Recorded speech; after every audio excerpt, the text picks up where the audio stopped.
우리에게 주시는 말씀 한 구절만 우리 같이 읽겠습니다.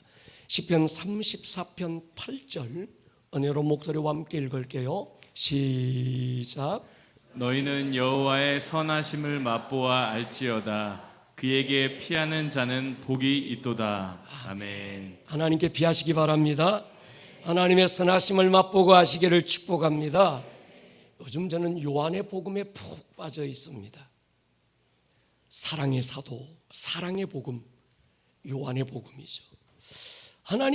우리가 하나님을 찾기 전에 하나님이 우리를 먼저 찾아오셨어요. 우리가 하나님을 알기도 전에 하나님이 어떤 분인지 지식을 가지기도 전에 하나님 먼저 사람의 모습으로 우리를 찾아오셨습니다. 우리가 하나님을 사랑한 게 아닙니다. 하나님이 먼저 우리를 사랑하셨어요. 우리가 아직 죄인 되었던 그때 여전히 냄새나고 여전히 초라하고 여전히 죄 가운데 뒹굴고 있던 그때 하나님께서 먼저 우리를 사랑하셔서 십자가로 우리에 대한 하나님의 사랑을 확정해 주셨습니다. 하나님 그분이 어떤 분일까요? 하나님은 사랑입니다. 모든 사랑은 하나님께 속했습니다. 그 사랑이 우리를 살렸어요. 우리가 어떻게 하나님을 아버지라고 부르고 어떻게 우리가 하나님 그분 앞에 오늘도 예배할 수 있을까? 사랑 때문입니다. 제 안에는 주님을 더 깊이 사랑하고 싶은 강렬한 소망이 있는데 그분을 사랑하려고 하면 할수록 몸부림을 치면 칠수록 제게 한 가지 절망이 올 때가 있어요. 나를 사랑하신 하나님의 사랑의 크기와 깊이만큼 내가 하나님을 사랑할 수 없다는 거예요. 손해보는 사랑을 하시면서도 조금 더 억울해하지 않고 또 만족하고 기뻐하시는 그분 앞에서 사랑은 이런 것이구나 깨닫게 됩니다. 아가서는 하나님의 사랑을 이렇게 표현했습니다. 사랑은 죽음같이 강하고 불길처럼 일어나는데 많은 물로도 그 사랑을 끌 수가 없다. 오늘 그 많은 물로도 끌 수 없는 하나님의 사랑이 우리의 전 존재를 덮는 예배가 될 수 있기를 주의 이름으로 축원합니다. 한 번은 바리새인 시몬이 주님을 자기 집에 초대했을 때 죄인된 한 여인 마리아가 주님 발 아래 앉아 눈물로 주의 발을 적시고 머리 풀어 주의 발을 닦았습니다. 그리고 한평생 소중하게 모았던 옥합 주둥이째 깨버려서 주의 발을 쏟았습니다. 그때 가룟 유다가 이런 일성을 던져요. 네가 많은 가치의 돈을 허비했다, 낭비했다. 유다는 몰랐던 게 있습니다. 전혀 가치 없는 자기를 위해서 자기 몸을 깨뜨려 쏟으신 주의 보혈이 얼마나 큰 낭비인지 그는 몰랐습니다. 사랑하면 낭비마저 기쁨이 됩니다. 낭비할 줄 모르는 건 사랑이 아닌 거지요. 하나님의 그 큰 사랑 앞에 우리가 할 수 있는 유일한 방법은 반응하는 것입니다. 아멘입니까? 신앙은 하나님의 사랑 앞에 반응하는 겁니다. 기도는 내 필요를 하나님 앞에 구하는 게 아니라 나를 찾아오신 하나님의 사랑 앞에 응답하는 겁니다. 그러니까 여러분, 우리가 하나님 앞에 나아갈 때 뭘 더 많이 얻고 뭘 더 많이 가지고 뭘 더 구하고 그거 하지 마십시오. 여러분을 찾아오시고 사랑하시는 하나님의 사랑 앞에 반응할 수 있기를 축복합니다. 가능하면 열렬하게 반응하시기를 축복합니다. 당신의 작은 사랑 앞에도 하나님은 천사들 앞에 열렬하게 반응하세요. 봐라 천사들아, 쟤 한번 봐. 내 사랑 앞에 반응하고 있어. 하나님이 얼마나 열렬하게 반응하시는지. 사랑은 하나님도 사람도 분수로 만드는 힘입니다. 여러분, 예배는 우리가 준비한 잔치에 하나님을 초대하는 게 아닙니다. 생각해 보세요. 우리가 뭘 준비하면 천지를 창조하신 그 하나님의 격에 맞는, 그래서 그 하나님을 이 자리에 초대할 수 있는 격에 맞는 잔치를 준비할 수 있을까요? 예배는 하나님이 준비하신 잔치에 우리가 초대되는 것입니다. 그래서 주일마다 하나님은 당신의 자녀들을 향하여 초대장을 보내는 거예요. 오늘 나의 준비된 이 잔치에 네가 초대되어 왔으면 좋겠어. 오늘 내가 준비한 이 잔치에 네가 와서 마음껏 기뻐하고 마음껏 행복해 줬으면 좋겠어. 우리가 예배 자리에 그냥 앉은 게 아닙니다.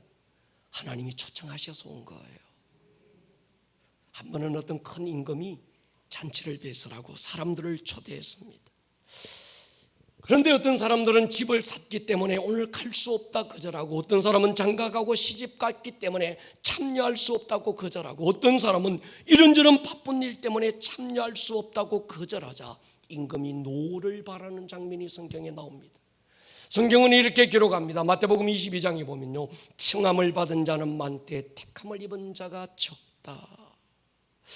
지금도 수많은 사람들을 예배 자리에 주님은 초청하고 계시지만 대다수의 사람들이 주님의 초청을 거절하고 각기 자기의 갈 길로, 그래서 이 일 때문에, 그래서 저 계획 때문에 오늘 이 잔치에 내가 참여할 수 없다고 거절하는 사람들이 얼마나 많은지 모릅니다. 예배는 하나님의 초청에 응답하는 것이고, 예배는 그 사랑에 열렬하게 반응하는 것입니다. 여러분, 가능하면 뜨겁게 반응하십시다. 열렬하게 예배하십시다. 뜨겁지도 않고 차갑지도 않는 식어진 예배는 하나님을 감동시킬 수 없습니다. 하나님은 우리의 종교적인 어떤 예배에 감동되지 않습니다. 세련되고 잘 다듬어진 그런 어떤 종교적인 의식적인 예배에 주님은 이미 식상했습니다. 그래서 성경에 보면 누가 나의 집의 문을 좀 닫아버렸으면 좋겠다.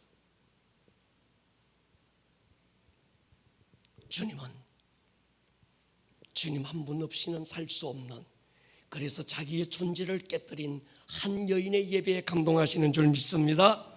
어떤 상황에서도 변할 수 없는 진리가 있습니다. 하나님이 여러분을 사랑하시는 겁니다. 또 하나가 있다면 하나님은 선하시다고 하는 이 두 가지입니다. 이건 지식과 이론과 종교적인 교리가 아니지요. 이건 진리지요. 하나님이 나를 사랑하신다. 나를 향한 하나님, 그분은 선하신 분이다. 이 진리를 바꿀 수 있는 상황은 없습니다. 하나님의 사랑을 의심해도 괜찮은 상황은 없고, 하나님의 선하심을 오해해도 괜찮은 모든 조건들은 없습니다. 인생길의 가장 큰 지식은 하나님의 선하심을 아는 것이고, 인생길의 가장 큰 경험은 하나님의 사랑을 날마다 경험하는 거지요. 오늘 예배 가운데서 아직 하나님의 사랑과 그분의 선하심이 경험되지 못한 분이 있다면 이 예배 가운데 경험되는 예배가 될 수 있기를 주의 이름으로 축원합니다. 신앙은 지극정성이 아닙니다. 그분의 선하심을 경험하고 그분의 사랑에 반응하는 것입니다. 사람들은 말해요, 지성이면 감천이다. 나의 지성에 하나님이 막 감동하는 줄 알아요. 아닙니다. 하나님은 우리의 지극정성에 감동되지 않아요. 하나님은 우리의 믿음에 감동하는 줄 믿습니다. 하나님은 스스로 돕는 자를 돕는다, 거짓말입니다. 자기 스스로를 도울 힘조차 없어서 긍휼에 풍성하신 하나님, 선하신 하나님을 바라보는 자, 그분의 하나님인 줄로 믿습니다. 때로 하나님의 사랑이 의심되고 하나님의 선하심에 대한 신뢰가 꿰어질 것 같은 상황이 연출되는 게 인생길이죠. 때로 원치 않는 태풍이 불기도 하고 쉽게 넘을 수 없는 인생의 굴곡을 만날 때가 왜 없겠습니까? 그러나 장담하건대 그 상황을 버티고 이기고 나갈 힘이 어디서 나올까요? 배운 지식이 아닙니다. 내가 많이 배웠으면, 내가 많은 경험이 있으면, 내게 이런저런 많은 어떤 배경과 환경이 있으면 오늘의 고난을 내가 돌파하고 뚫고 나갈 수 있을까? 아닙니다. 하나님의 사랑밖에 없습니다. 하나님의 선하심을 인정하고 확신하는 힘, 이것이 고난을 이기고 나갈 힘이 됩니다. 그러므로 여러분, 잠자리 들기 전에 하나님 오늘 하루를 살아갈 힘 주셔서 고맙습니다. 크게 아멘 하십시다.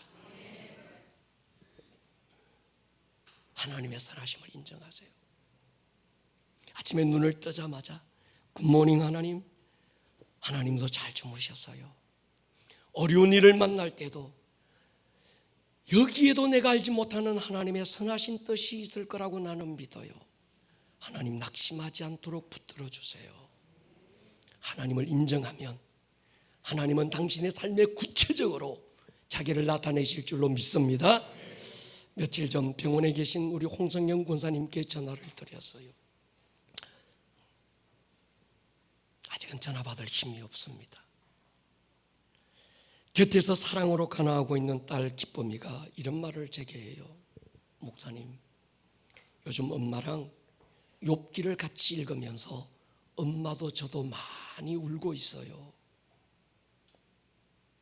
목사님, 전에는 욥기가 성경의 이야기였는데 요즘은 욥기의 말씀이 살아있는 것처럼 경험돼요. 그 모녀가 흘린 눈물은 준비 없이 만난 고난에 대한 서러움의 눈물이 아니었습니다. 그렇다고 어쩌다가 내가 이 지경이 되고 말았을까, 누구 때문일까, 원망이나 분노의 눈물은 더욱 아니었습니다. 하나님의 선하심을 믿고 이런 상황에서도 하나님 그분의 사랑에 대한 눈물이었습니다. 여러분, 이게 신앙이 아닐까요? 이게 사랑이 아닐까요? 그 상황이 아니고는 경험할 수 없는 말씀들이 있습니다. 그 상황이기 때문에 맛볼 수 있는 하나님의 선하심이 있습니다. 그러므로 여러분, 어렵고 고통스러운 상황이 당신의 마음의 눈을 가리지 못하게 하시기를 주의 이름으로 축원합니다. 어떤 상황에서도 하나님은 사랑입니다. 이런 상황에서도 하나님은 여전히 선하시고, 반대로 저런 상황이 내 앞에 다가와도 하나님은 여전히 사랑이시고 선하십니다. 아멘. 신앙은 내 상황을 바꾸는 게 아니라, 신앙은 상황에 따라 나의 반응이 달라지는 게 아니라 어떤 상황에서도 달라질 수 없는 동일한 반응을 가지는 것입니다. 가장 놀라운 지식이 뭘까요? 하나님의 사랑을 확신하고 선포하는 거지요. 가장 아름다운 역사는 그분의 선하심에 대한 확신입니다. 신앙은 여러 문제에 대한 해답을 찾는 게 아닙니다. 여러분, 해답을 찾으려고 해보세요. 인생길에 해답이 어디 있어요? 내가 믿음을 가지면, 성경을 많이 알면, 내가 교회를 오래 다니면 오늘 내게 찾아온 인생길에 어떤 해답이 있을까? 여러분, 해답 없습니다.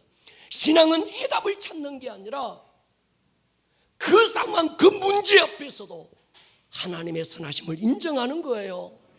할렐루야. 하나님, 난 오늘 내 인생의 해답을 찾으려는 게 아닙니다. 이 상황에서도 내 인생의 해답은 하나님은 선한 분이라는 거예요. 이게 신앙입니다. 기도하면 할수록 제 안에서 말씀하시는 그분의 큰 음성이 있습니다. 이 목사, 저 딸은 내가 사랑하는 딸이야. 내가 저의 눈물을 낭비하지 않고 저의 고통을 손해보지 않게 할 거야.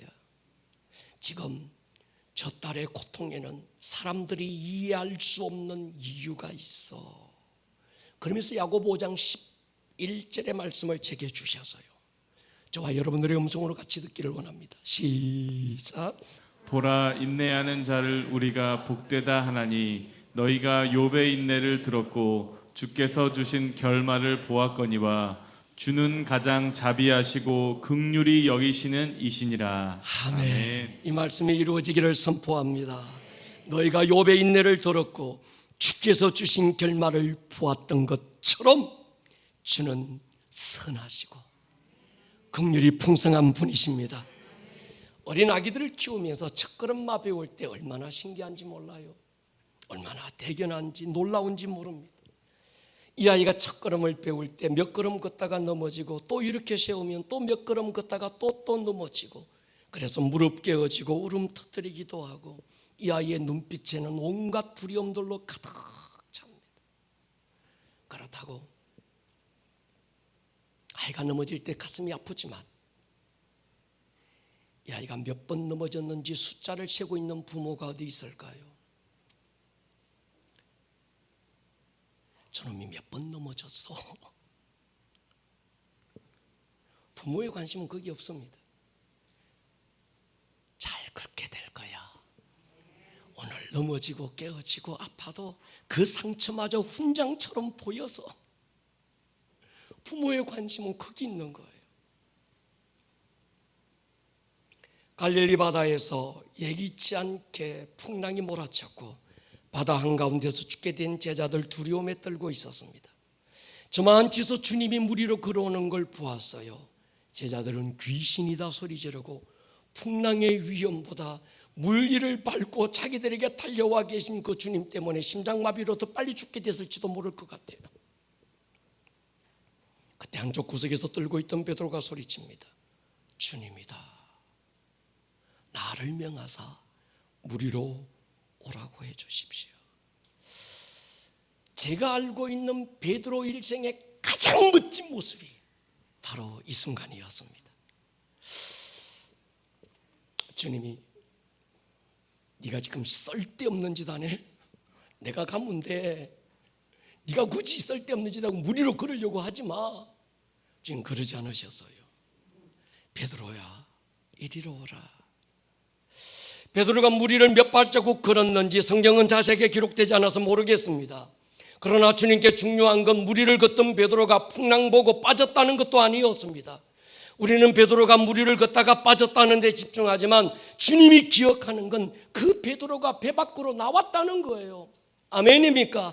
무리를 걸었다는 겁니다. 몇 발자국 걸었는지 주님은 몰라요. 얼마쯤 걸었다가 빠졌는지 그것도 모르겠습니다. 물에 빠졌을 때 어떤 고함을 질렀는지, 얼마나 허우적거렸는지, 뜨거운 이 바다 짠물은 얼마나 마셨는지 그것도 모르겠습니다. 주님이 중요한 건 그게 아니었어요. 베드로가 나를 알아보고 자기 나름대로 만들어둔 안전한 은신처에 숨어 있는 게 아니라 더 위험하고 더 위기스러운 이 상황으로 주님께로 달려오기를 구했다는 것, 그리고 배 밖으로 뛰어나왔다는 것이죠.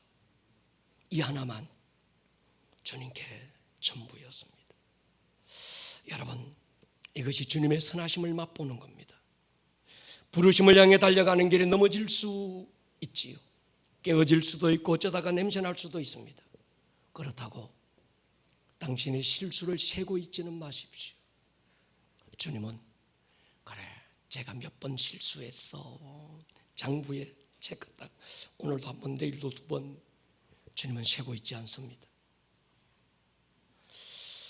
비록 오늘 넘어지고 깨어지고 어쩌다가 냄새날 수 있어도 하나님은 당신을 기대해요. 더 멋진 아들이 될 거야. 더 아름다운 나의 신부가 될 거야. 온통 주님의 관심은 거기 있는 거예요. 제 두 아이들이 어렸을 때 일입니다. 아이들과 방 안에서 종이컵 거꾸로 쌓기 놀이를 좋아했어요. 어느 정도 높이가 되면 얼마나 긴장되는지 모릅니다.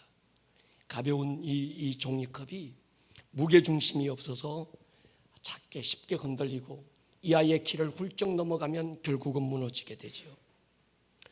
낙심하고 힘들어하는 막내 아들에게 제가 했던 말이 있습니다. 아들, 다시 싸우면 돼. 무너졌어도 괜찮아. 다시 쌓는 거지.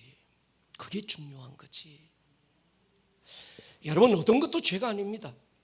사람들은 이것이 죄다 저것이 죄다 이 일을 정죄하고 저것을 혼내고 막 지적질하지만 하나님께는 그 어떤 것도 죄가 아닙니다. 가장 큰 죄는 넘어진 자리에서 다시 일어나기를 포기하는 것입니다. 그것이 가장 큰 죄가 되는 이유가 뭘까요? 한 가지입니다. 하나님의 선하심을 믿지 못하는 불신앙이기 때문에 그렇습니다. 오늘이 힘들고 삶이 벌거울 수 있습니다.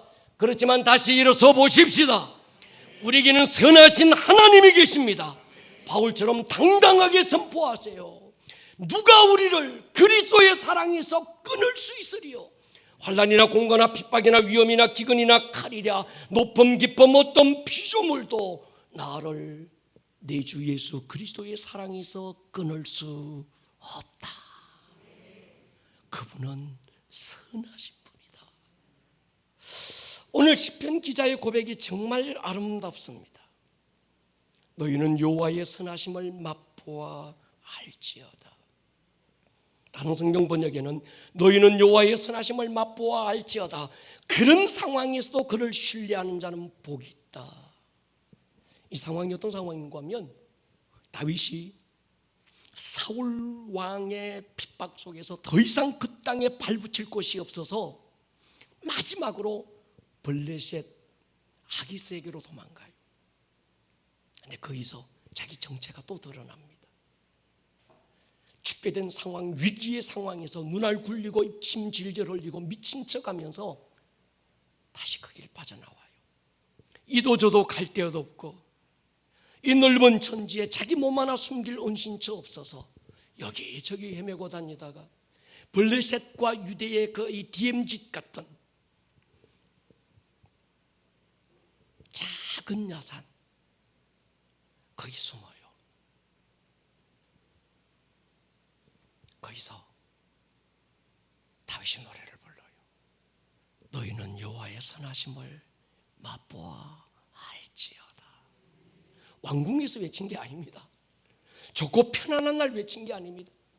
그의 인생에 가장 궁급했던 때, 그의 인생에 가장 어떤 그 불안과 두려움과 온갖 것들로 가득 찼을 때 이 다윗이 그 작은 동굴 안에서 소리치는 거예요. 나는 이 상황에서도 하나님은 선하시다는 걸 나는 믿어요. 내 하나님은 여전히 선하신 분입니다. 내가 좋고 좋을 때, 유대 언덕에서 풀필이 불며 내가 양떼에게 풀을 먹일 때, 아니면 내가 어떤 작은 물맷돌 던지고 골리앗을 때려 눕히고 일약 스타가 돼서 사람들이 내게 막 환호할 때, 그때도 하나님은 선하셨던 것처럼 지금도 하나님은 선하신 분입니다. 아무나 할 수 있는 고백은 아니죠. 저와 여러분들의 고백과 믿음의 선포가 되기를 주님의 이름으로 축원합니다. 베드로는 몰아치는 풍랑에서 하나님의 선하심을 맛보았습니다. 만약에 베드로가 다른 제자들처럼 배 안에 웅크리고 있었다면 그는 여전히 주의 선하심을 맛볼 수도 알 수도 없었을 거예요. 나를 명하사 배 밖으로 나오게 하십시오. 주의 음성으로 듣기를 축복합니다. 나를 명하사 내가 만든 은신처, 내가 만든 안전 울타리 그 안에서 주님 나를 나오라고 하십시오. 아멘 안 하잖아. 나오려니까 불안하고 두려우니까 나오라고 하십시오. 거기가 안전한 데가 아닙니다.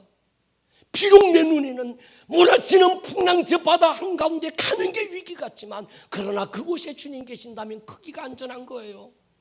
아멘입니까? 내가 만든 안전지대는 내가 만든 우상이 될 수 있습니다. 요한복음 4장에 예수님과 사마리아의 한 여인의 대화가 나와요. 갈릴리에서 예루살렘으로 가셔야 했던 예수님은 다른 사람들이 찾지 않는 하나의 길을 선택합니다. 이스라엘에 가보시면 이스라엘 북쪽 갈릴리에서 이 예루살렘으로 가는 두 가지 길이 있어요. 하나는 사마리아를 돌아서 좀 멀리 가는 길이고, 또 하나는 사마리아라는 이 땅을 관통하고 지나가는 지름길이 있었습니다. 근데 모든 유대인들은 조금 멀더라도 돌아가는 길을 선택해요. 이유는 사마리아인들과 상종하고 싶지 않고 그 땅을 밟고 싶지도 않고 그 땅 사람들을 만나면 재수없다 생각했던 거예요. 그런데 무슨 여유인지 몰라도 주님은 그날 제자들과 사마리아 마을을 지나가기로 선택했습니다. 제자들은 이런 주님의 선택에 기쁜 또 다른 뜻이 있는 줄 몰랐습니다. 시간이 정오가 됐어요. 여러분 이스라엘에 가보시면 이스라엘은 해가 딱 나오면 그때부터 보통 한 50도 이상씩 막 올라갑니다. 그리고 이스라엘 백성들 보면요, 아침에 일찍 일을 시작하고 12시부터 2시까지는 자요. 모든 걸 크로스해버립니다. 그리고 2시부터 4시까지만 반짝 문 열고 또 4시 되면 모든 국립공원 모든 것들이 다 또 크로스가 돼요. 그래서 많은 이 성지순례 같은 분들이 한국 같은 시간인 줄 알고 6시, 7시까지는 아마 해도 있고 뭐 다 열어놓을 거야. 그래서 뭐 우영부영 하다 보면 가면 다 문 닫아버린 거예요. 시간이 정오입니다.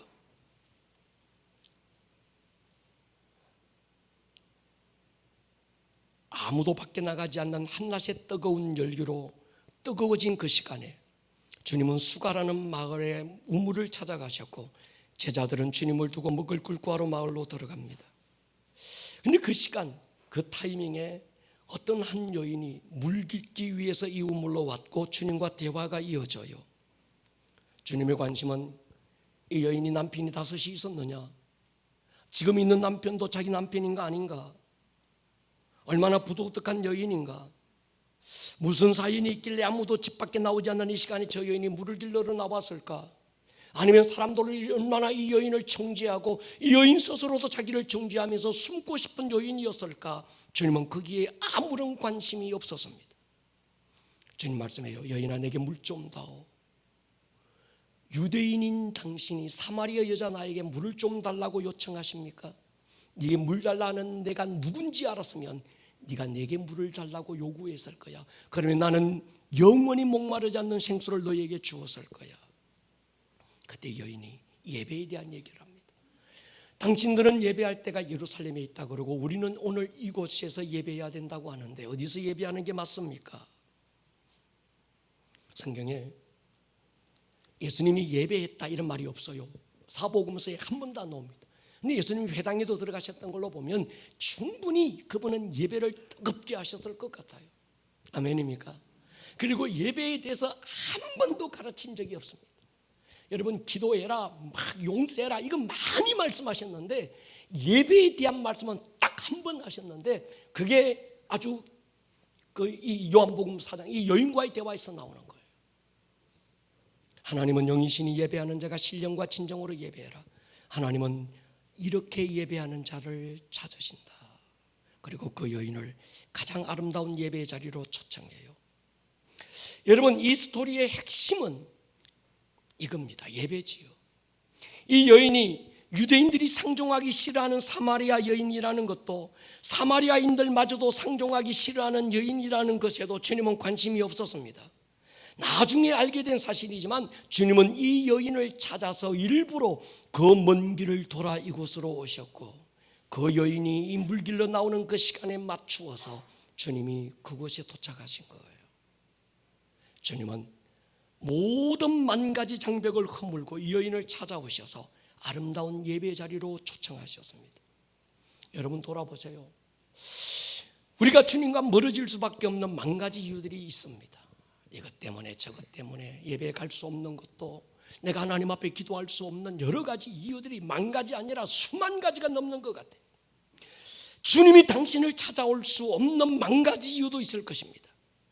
당신의 실수나 연약함이나 부끄럽고 숨기고 싶은 일들도 수만 가지가 아닐까요? 그러나 그 어떤 이유도 주님이 찾아오시는 그분의 발걸음을 멈출 수 없고 제한할 수 없다는 거예요. 하나님의 선하심을 거절할 수 있는 어떤 실수도 없습니다. 38년을 중풍병으로 누운 베데스다 연못가에 한 병인을 주님이 찾아가요. 한 해 이때도 아니고 38년 오직 연못에 물이 끓어오르기를 희망 삼고 누워있는 이 병자의 슬픈 행색 짐작이 갑니다. 하나님의 은혜로 연못에 천사가 내려와서 연못에 물을 막 동하게 하면 부글부글 끓어오르게 할 때 가장 먼저 뛰어드는 자는 어떤 병에도 치유받는다는 전설을 믿고 이 연못에 누운 지 오랜 세월이 지났습니다. 이분에게 가까운 가족, 친척, 친구들이 왜 없었을까요? 김병에 효자 없다고 그들마저 떠나고 혼자 남았습니다. 연못에 자기를 넣어줄 한 사람도 없었어요. 그렇다고 스스로 일어나 하나님의 은혜의 그 연못으로 뛰어들 힘조차 없었습니다. 하나님의 은혜마저도 소외된 이 병인에게 주님이 다가가셔서 물어요. 네가 낫고자 하느냐? 말도 안 되는 질문을 던졌어요. 나를 물에 넣어줄 한 사람도 없고 다른 사람이 먼저 들어갑니다. 오랜 지병에 낫고 싶은 의지마저 잃어버린, 깨어져 버린 이분의 의지를 주님은 지금 깨우시는 거지요. 남은 거라고는 불평과 원망밖에 없습니다. 이 사람 때문에 저 사람 때문에 저 사람이 먼저 들어가서 나를 집어넣어줄 사람이 없어서 나중에는 하나님까지 원망해요. 주님 말씀해요. 일어나 네 자리를 들고 걸어가라. 그분은 선하신 분이었습니다. 수로보니게 여인에게 그랬습니다. 제 친구 사케오에게 그러셨고 소경거지 바디메오에게도 주님은 그런 분이었습니다. 이분이 저와 여러분들이 주님인 줄 믿으시기 바랍니다. 그분의 그 선하심을 의심하지 마시기를 축복합니다. 그분을 의지하세요. 중풍병자 말 들어보세요. 주님 제게는 아무도 없어요. 가족들 다 떠나고 나만 남았습니다. 물에 넣어줄 사람 아무도 없습니다. 자기 앞에 서 계신 주님이 안 보이는 거예요. 없는 것만 보이는 거예요. 선하신 주님이 그런 자기를 찾아서 그 앞에 와 있는데도, 그리고 자기에게 말을 걸고 있는데도 그 주님은 안 보이는 거예요. 풍랑 한가운데 서 계신 주님, 어떤 이는 유령이다 보고 고함 지르고 귀신이다 깜짝 놀라고 심장마비 걸리는데, 어떤 누구는 주님인 줄 알아보고 나를 명하사 주께로 오라고 하십시오. 이게 믿음 아닐까요? 저는 개인적으로 로마서의 이 말씀을 참 좋아합니다. 8장 28절인데 같이 한번 읽을게요. 시작. 우리가 알거니와 하나님을 사랑하는 자 곧 그의 뜻대로 부르심을 입은 자들에게는 모든 것이 합력하여 선을 이루느니라. 아멘. 모든 것이, 이해할 수 없는 오늘의 이 일, 납득되지 않는 오늘의 저 사건마저도 하나님을 사랑하는 자, 그 뜻대로 부르심을 입은 자들에게는 그것마저도 선이 되게 하시는 하나님, 우리 하나님인 줄 믿습니다. 우리는 매일 선택을 강요받고 삽니다. 신명기 30장 19절에 보면 얼마나 선택이 중요한지를 말씀해요. 내가 오늘 하늘과 땅을 불러 너희에게 증거를 삼노라. 내가 생명과 사망과 복과 저주를 네 앞에 두었은즉 너와 네 자손이 살기 위하여 생명을 택해라. 하나님은 동에도 서에도 남에도 북에도 생명과 사망, 복과 저주를 함께 두시고 우리에게 선택할 수 있는 의지를 주시면서 생명을 선택하라 말씀하고 계십니다. 에덴의 한 중앙에 선악과를 두시고 먹을 수도 먹지 않을 수도 있는 선택의 자유를 두신 것처럼 주님은 오늘도 우리의 삶에서 어떤 선택을 강요하시는 거죠. 하나님이 우리를 어떤 프로그램화해서 그 프로그램에 따라 움직이는 AI로 창조하지 않았습니다. 하나님이 아담과 하와에게 에덴 동산의 모든 걸 주지요. 하늘의 새, 바다의 고기, 그리고 산과 들의 풍성한 모든 열매들 하나님은 먹을 수 있는 권리를 주셨습니다. 그러나 단 하나, 하나님이 동산 중앙에 있는 선악을 알게 하는 나무의 과일은 먹지 마라 금해 놓으셔서요. 마귀는요, 그거 하나에 집중하게 합니다. 참으로 동산 모든 나무의 실과를 먹지 말라고 하시더냐? 마치 하나님께서 모든 걸 먹지 못하도록 하나님이 독재자고 하나님이 막 어떤 이런 나쁜 왕처럼 먹지 마, 아무것도 먹지 마, 막 이렇게 얘기하신 것처럼 폭군으로 만들어서 하나님에 대한 불신앙과 의심과 원망의 뉘앙스를 조작하는 거예요.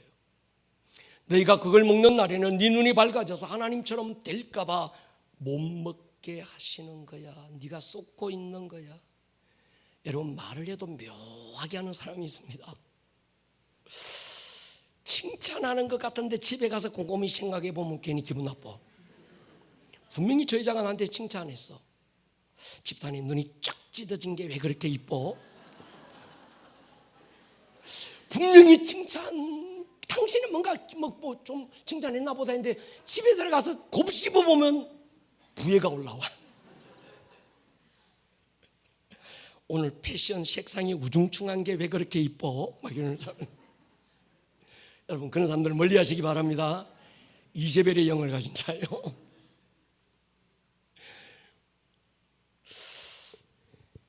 여러분, 이단들이 그런 수법을 써요. 기존 교회와 목회자들의 연약함을 확대하고 교회와 목회자에 대한 불신과 불만을 심어요. 마귀 공격은 먹는 문제가 아니었습니다. 하나님의 선하심에 대한 공격이었어요. 하나님이 선한 분인 줄 알지? 아니야, 그런 분 아니야. 봐, 못 먹게 하지 않냐.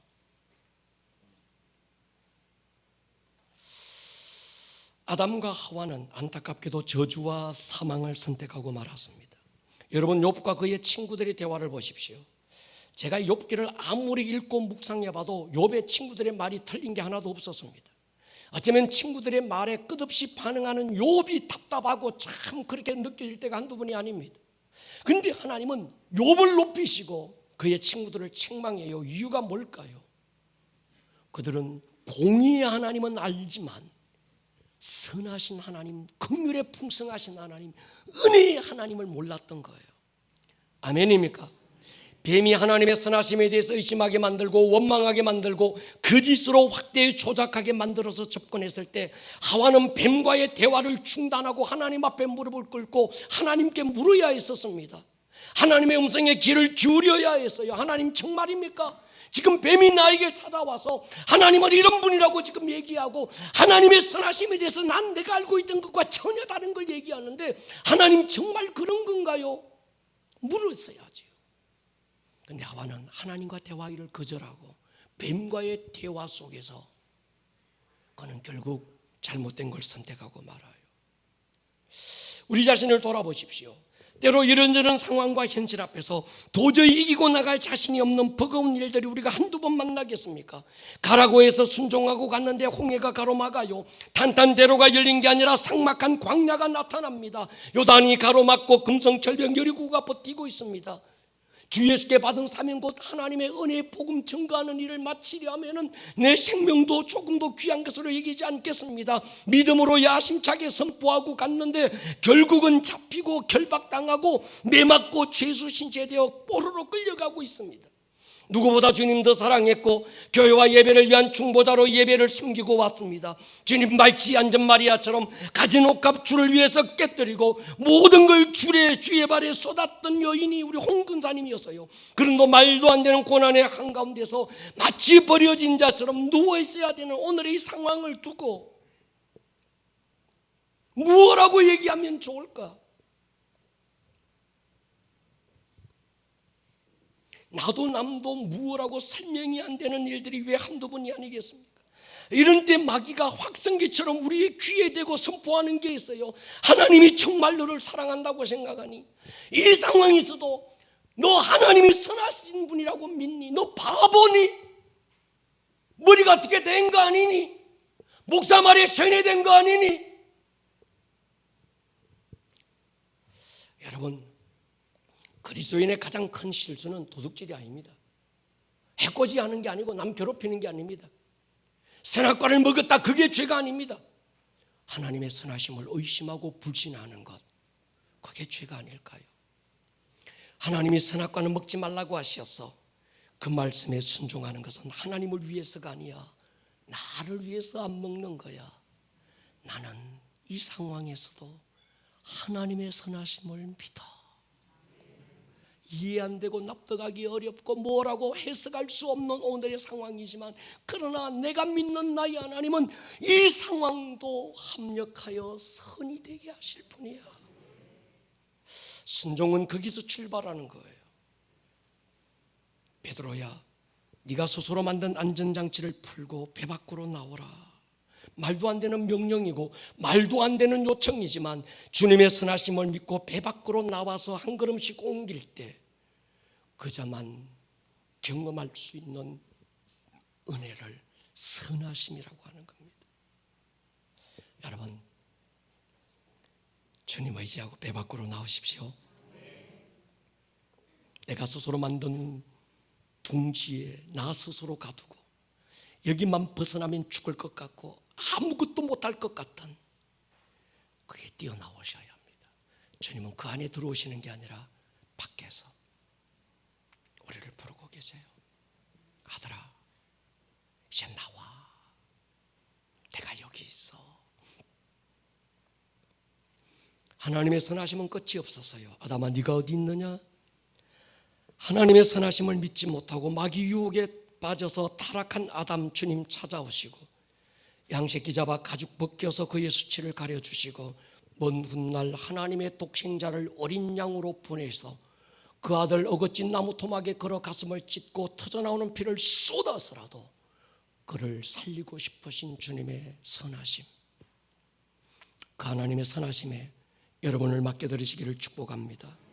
아브라함이 갈 바를 알지 못하고 본토 친척 아비집을 떠날 수 있었던 건 하나님의 선하심을 믿었기 때문입니다. 10명의 정탐꾼들이 정말 그 땅에 대한 불신의 보고를 선포했을 때에도 여호수아와 갈렙이 내가 믿는 나의 하나님이 기뻐하시면 이 땅을 우리에게 주실 거야. 하나님의 선하심을 믿었기 때문에 그 말을 할 수 있었습니다. 우리가 하나님의 선하심을 믿지 못하면 한 걸음도 전진할 수 없어요. 오늘 같은 이 세상 보십시오. 우리가 어떻게 이런 알 수 없는, 장담할 수 없는 불안하고 깜깜한 마치 터널을 지나가고 있는 것 같은 이 현실에서 우리가 어떻게 그럼에도 불구하고 한 걸음 한 걸음 나아갈 수 있을까? 한 가지밖에 없습니다. 하나님은 선하신 분입니다. 아멘입니까? 이게 이 목사의 설교에 설득되려고 하지 마시고 주의 음성에 설득될 수 있기를 주의 이름으로 축원합니다. 하나님은 그럼에도 선하시다. 상황을 바꾸려고 하지 마세요. 상황이 달라지기를 기다리고 있지 마세요. 하나님의 선하심을 선포하십시오. 제 사모가 이모션 코칭이라는 걸 해요. 모션으로 이모션을 코칭한다. 어떤 내적 치유 같은. 많은 사람들이 뭐 어떤 춤추고 워십하는 건 줄 아는데 이모션을 코칭하는 겁니다. 1년에 한 2번 정도 하는 것 같아요. 여기에 마지막 순서가 뭔가 하면 서로 등을 기대고 앉는 거예요. 2사람씩. 그때 많은 분들이 안도감과 편안함을 느꼈다고 간증해요. 그렇게 오랜 시간 내가 하나님을 믿었고 그렇게 오랜 시간 기도하고 왔는데 언제 한 번도 주님께 등을 기대 본 기억이 없었다고 그분들은 간증합니다. 이게 우리 한계 같아요. 만약에 내가 전폭적으로 기대했다가 하나님이 살짝 등 빼면 나만 자빠지는 거 아니야? 2발 다 온전히 등 갔다가 나 혼자 바보 되는 거 아니야? 그래서 어느 누군가가 전폭적으로 자기를 들여 막 믿음의 길을 걸어가는 사람 보면 예수는 그렇게 믿는 게 아니야. 지혜롭게 좀 믿어. 한 발 살짝 담갔다가 여차하면 빼야 그게 지혜로운 거야. 너 광신자야? 마치 그 사람이 잘못 믿고 있는 것처럼. 우리 교회에 그런 분 없어서 다행입니다. 사랑하는 여러분, 지금 우리가 가장 다급한 일이 뭘까요? 돈입니까? 환경입니까? 하나님이 뭐 좀 더 주시면, 내 상황이 달라지면, 내가 건강해지면, 내가 이런저런 일로 좀 더 형편이 나아지면 아니에요. 오늘 여러분에게 가장 다급한 일, 절박한 일은 하나님의 선하심을 선포하는 겁니다. 머리를 숙여보십시다. 아무나 배 밖으로 나올 수 없습니다. 하나님의 선하심을 믿는 사람, 손해보지 않는 하나님, 성도의 고난을 낭비하지 않는 하나님, 오늘 이 일마저도 내가 알지 못하는 하나님의 놀라우신 계획들이 있을 걸 믿고 그럼에도 불구하고 깨닫고 붙잡혀 순종하고 나가는 이 발걸음을 통해서 하나님의 살아계심을 보일 거예요. 그 사람들 하나님의 사람들이지요. 이 세상을 살아가는 동안에 나의 힘을 의지할 수 없으니 아멘입니까? 기도하고 낙심하지 말 것은 주께서 소망이 되심이라. 주의 길을 걸어가는 동안에 주의 길을 걸어가는 동안에 세상에 것 의지할 수 없으니 감사하고 낙심하지 말 것은 주께서 참 기쁨이 되심이라. 하나님의 꿈이 나의 비전이 되고 예수님의 성품이 나의 인격 능력이 되고 성령님의 권능이 나의 능력이 되길 원하고 자리에서 우리 한번 일어설까요? 원하고 다시 한번 고백합니다. 이 세상을 살아가는 동안에 세상을 살아가는 동안에 나의 힘을 의지할 수 없으니 도하고 낙심하지 말 것을 주께서 참 소망이 열심이라 주의 길을 걸어가는 동안에 주의 길을 걸어가는 동안에 세상에 것 의지할 수 없으니 감사하고 낙심하지 말 것을 주께서 참 기쁨이 손 높이 들고 한번 선포합니다. 하나님의 꿈이 나의 비전이 되고 예수님의 성품이 나의 인격이 되고 성령님의 권능이 나의 능력이 되길 원하고 바라고 기도합니다. 가슴에 손을 한번 얹어 보십시오. 예배는 구경하고 가는 게 아닙니다. 예배는 주님의 사랑에 반응하고 참여하고 가는 겁니다. 이 시간 우리 한번 기도할 거예요. 여러분의 응답이 필요합니다. 그렇게 살 것입니다. 하나님의 선하심을 노래하고 모든 상황 속에서 여전히 하나님은 선한 분이라고 내가 선포하고 갈 것입니다. 깨닫고 붙잡혀 순종하고 나가는 이 발걸음을 통하여 하나님만 하나님인 것을 이 생명을 통하여 보이십시오. 주여 한번 부르고 기도합니다. 주여 오늘 들었던 이 말씀이 듣는 말씀에서 끝나지 않고 여러분들의 삶에 살아내는 말씀으로 생명력 있는 말씀이 될 수 있기를 주님의 이름으로 다시 한번 축복합니다. 온 하늘